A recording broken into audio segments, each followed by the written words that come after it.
You know what's fun? Turning 30 dragons into one dragon. I've been working on my One Big Family project since February, getting from Generation 1, which were dragons I purchased from other dens, to Generation 2, which are the offspring of them, to Generation 3, to Generation 4, to Generation 5 has taken all of this time. The last two dragons in Generation 3 will be breeding at the beginning of November, so that's still a bit on the horizon. I'm really looking to tie up that, because that means we'll just be down to 3 dragons. Right now we're at 4 that are encompassing all of the One Big Family at this point.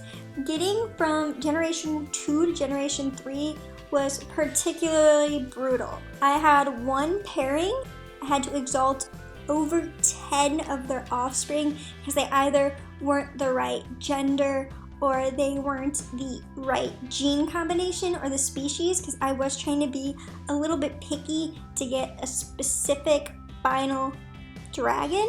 At the end of the day, I'm not going to have like a Wildclaw or a Codal because one of the final dragons, Rana, is a male Imperial, and it's statistically unlikely that he will have a Wildclaw or a Codal offspring with even a Wildclaw or a Codal.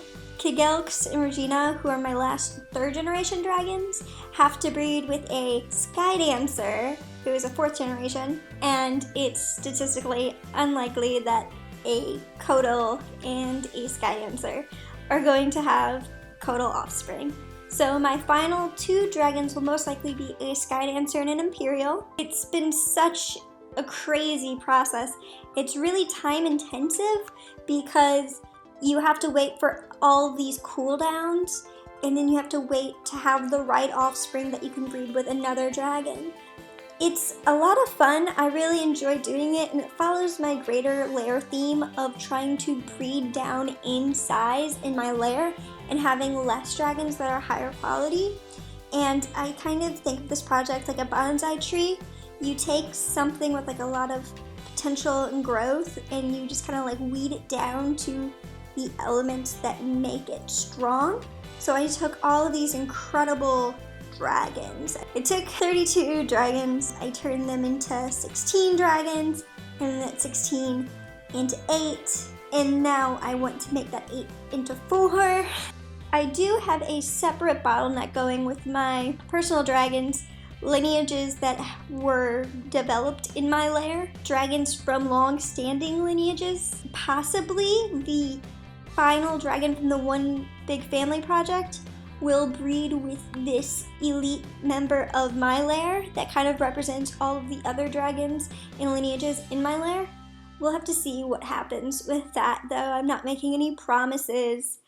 But yeah, I just thought you guys might like to see what's been going on with my One Big Family. So if you do have any questions or comments, go ahead and leave them below, and I will address them in my next One Big Family video.